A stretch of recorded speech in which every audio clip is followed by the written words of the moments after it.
सालों पहले भानिया राज्य में कर्ण राजा का शासन चलता था। राजा का दिल बहुत साफ था। वह हर त्योहार के दिन लोगों को दान देते थे। इस साल भी एक त्योहार के अवसर पर राजमहल में दान लेने वालों की भीड़ लग गई। राजा ने सबको भर भर कर दान दिया। अंत में कमर को झुकाते हुए एक महिला राजा के पास दान लेने के लिए पहुंची, लेकिन तब तक राजा के पास दान देने के लिए कुछ भी नहीं बचा। राजा ने तुरंत अपने गले से हीरे का हार निकालकर उस महिला को दे दिया। वह महिला राजा के सिर पर हाथ फेरते हुए आशीर्वाद देकर चली गई।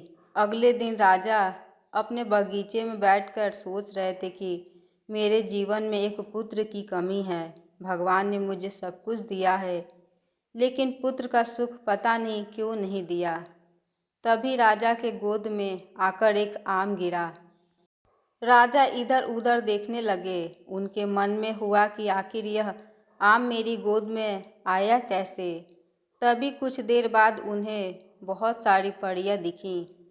उन सभी परियों में से एक नीली आंखों वाली परी राजा के सामने आई और बोलने लगी कि इस आम को अपनी पत्नी को दे देना। यह आम तुम्हें पुत्र रत्न देगा।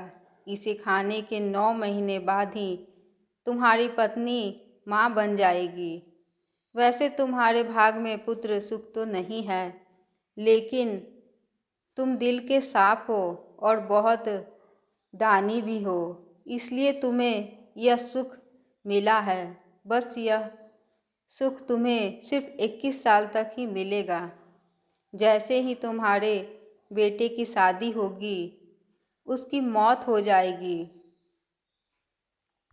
राजा ने दुखी मन से नीली आंखों वाली परी से पूछा, क्या इसका कोई उपाय नहीं है? परी ने कहा, राजन, कल मैं कमर झुकाते हुए एक साधारण महिला के रूप में मैं तुम्हारे दरबार में दान लेने के लिए आई थी।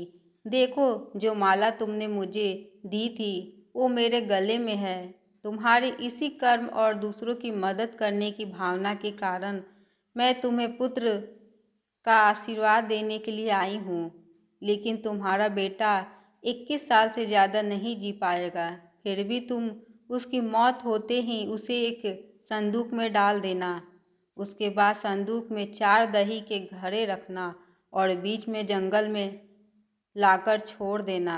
इतना कहकर नीली आंखों वाली परी वहाँ से ओझल हो गई। राजा ने महल जाकर सारी बात अपनी पत्नी मैत्री को बता दी और उसे आम खाने के लिए दे दिया। राजा की पत्नी ने आम खाने के ठीक 9 महीने बाद एक पुत्र को जन्म दिया। बेटा होने की खुशी में राजा ने बहुत बड़ा जश्न रखा। जश्न के बाद बेटे का नाम देव रखा गया। समय धीरे धीरे बीतता गया। राजकुमार देव की उम्र 21 साल की हो गई। उसके विवाह के प्रस्ताव आने लगे। राजा ने एक बुद्धिमान लड़की वत्सला से अपने बेटे की शादी करा दी। शादी के कुछ ही दिनों के बाद नीली आंखों वाली परी की बात सच हो गई और राजा का बेटा देव मर गया। राजा और रानी नीली आंखों वाली परी की बात भूल गए थे। जब देव के अंतिम संस्कार के लिए राजा लोगों के साथ शमशान की ओर बढ़ने लगे तो राजा को परी की बात याद आ गई। तुरंत राजा ने सबको एक बड़ा सा संदूक और 4 दही के घड़े लाने के लिए कहा। संदूक आते ही राजा ने भारी मन से अपने बेटे को उसमें डाला और दही के 4 घड़े भी रख दिए। उसके बाद राजा ने अपने सैनिकों की मदद से उस घड़े को घने जंगल के बीच में रख दिया।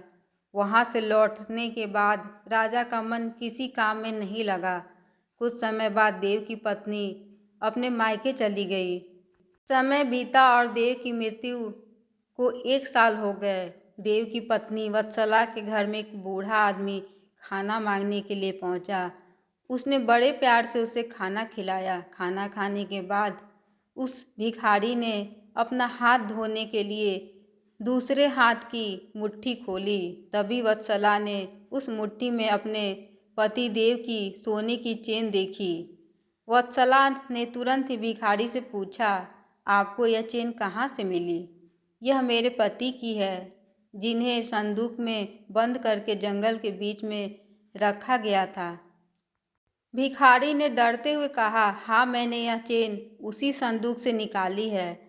वत्सला ने कहा कि आप डरिए मत, मैं सिर्फ उस जंगल तक जाना चाहती हूँ जहाँ मेरे पति का संदूक रखा है। भिखारी ने कहा कि वह भयानक जंगल है, मैं आपको वहाँ तक नहीं लेकर जा पाऊँगा। हाँ, आप चाहो तो मैं आपको उस संदूक से थोड़ी दूर ले जाकर छोड़ सकता हूँ। वत्सला तेजी से भिखारी के साथ जंगल तक पहुंची। घने जंगल से पहले ही भिखारी वहां से चला गया। फिर वत्सला अकेले अपने पति के संदूक को ढूंढने के लिए निकल पड़ी। वहां जाकर उसने अजीब सी चीजें देखी। उस संदूक के पास बहुत सारी परियां थी। वत्सला पेड़ के पीछे छुपकर उन्हें देखने लगी।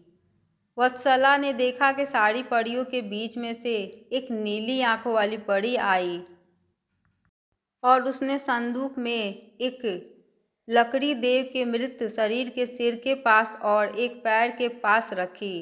तभी देव संदूक से बाहर निकल आया। परियों ने देव को मिठाई खिलाई और दोबारा संदूक के अंदर डालकर लकड़ियों की स्थिति बदल दी। रोज रात को नीली आंखों वाली परी इस तरह से देव को संदूक से बाहर निकालती और फिर उसी में भेज देती थी। वत्सला डरते हुए उसी जंगल में फल खाकर 3 से 4 दिन तक यह सब देखती रही। एक दिन वत्सला ने भी संदूक खोलकर नीली आंखों वाली परी की तरह ही लकड़ी की स्थिति को बदला। तभी देव संदूक से बाहर निकल आया। देव ने जैसे ही अपनी पत्नी को देखा, वह हैरान हो गया। देव कुछ बोल ही रहा था कि अचानक वत्सला बोल पड़ी, मैं आपको इस जंगल में इस स्थिति में रहने नहीं दूंगी। आपको मेरे साथ चलना होगा। देव ने वत्सला को समझाते हुए कहा, मैं नीली आंखों वाली परी की वजह से ही इस दुनिया में आया हूँ। मैं उनकी आज्ञा के बिना कहीं नहीं जा सकता। तुम मेरे संदूक में रखा हुआ एक घड़ा अपने साथ लेकर मेरे राज्य चली जाओ। वहाँ छुपकर रहना। तुम्हें 9 महीने बाद एक पुत्र होगा, तब मैं तुमसे मिलने आऊँगा। अब तुम लकड़ी की स्थिति बदलकर मुझे पहले की तरह संदूक में जाने दो। वत्सला ने अपने पति के कहे अनुसार ही किया। सबसे पहले संदूक में पति को भेजा, फिर वह दही का एक घड़ा लेकर रूप बदलने के बाद राजमहल पहुंची और रानी को चिट्ठी भेजकर रहने के लिए जगह मांगी। रानी ने दया करके उसे राजमहल के पास ही एक कमरा रहने के लिए दिया।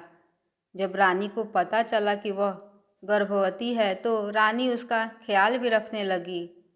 जब वत्सला ने बच्चे को जन्म दे दिया तो देव उसे मिलने के लिए आया। उस समय रानी पास से ही गुजर रही थी। उन्होंने तुरंत अपने बेटे को पहचान लिया। रानी सीधे देव के पास पहुंची और पूछने लगी, यह तुम्हारी पत्नी है? यह तुम्हारा बेटा है? तुम जीवित हो? अब मैं तुम्हें कहीं नहीं जाने दूंगी। देव ने कहा, माँ, मैं आपके साथ नहीं आ सकता हूँ। इसका एक ही उपाय है, आपको अपने पोते के लिए एक उत्सव रखना होगा। आप उसमें सारी परियों को बुलाएंगे। जब परियां आ जाएंगी तो नीली आंखों वाली परी का बाजूबंद किसी तरह निकाल कर जला देना। उसके बाद नीली आंखों वाली परी से मेरे जीवन का वरदान मांग लेना। इतना कहकर राजकुमार देव वहाँ से चला गया। उसकी माँ ने दुखी मन से उसे विदा किया। कुछ ही दिनों में रानी मैत्री ने अपने बेटे देव के कहे अनुसार जश्न रखा और सारी परियों को भी बुलवाया। सभी जश्न में डूबे हुए थे। तभी रानी मैत्री का पोता रोने लगा। रोते बच्चे को देखकर नीली आंखों वाली परी ने उसे अपनी गोद में उठा लिया। तभी रानी मैत्री ने परी से कहा, देखिए ना, इसे आपका बाजूबंद पसंद आ गया है। तभी तो आपके पास आते ही इसने रोना बंद कर दिया। क्या आप कुछ देर के लिए अपना बाजूबंद इसे खेलने के लिए दे देंगी? परी ने तुरंत अपना बाजूबंद उस बच्चे को दे दिया। रानी मैत्री को इसी मौके का इंतजार था। उसने सबकी नज़रें बचाते हुए उस बाजूबंद को आग में डाल दिया। नीली आंखों वाली परी ने अपने जलते बाजूबंद को देखकर रानी मैत्री से पूछा, आपने ये क्या किया? अब हम आपके बेटे देव को अपने पास जंगल में नहीं रख पाएंगे। यह सुनते ही रानी मैत्री ने रोते हुए परी से प्रार्थना की। उन्होंने कहा, आपकी कृपा से मुझे बेटा हुआ था, अब आपको ही कृपा करके मेरा बेटा लौटाना होगा। मैं आपसे अपने बेटे देव की भीख मांगती हूँ। नीली आंखों वाली परी को माँ का प्यार देखकर दया आ गई और उन्होंने आशीर्वाद दिया। परी के आशीर्वाद से राजकुमार देव संदूक से निकलकर घर लौट आया। राजकुमार अपने परिवार के साथ खुशी खुशी रहने लगा।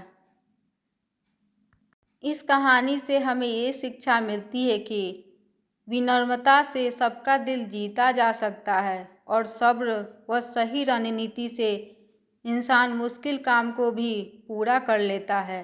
अपना कीमती समय देने के लिए बहुत बहुत धन्यवाद। हमारे चैनल को सब्सक्राइब कर ले कि आप हमारे वीडियो को देख सकें। ये कहानी कैसी लगी प्लीज़ कमेंट करके ज़रूर बताएं।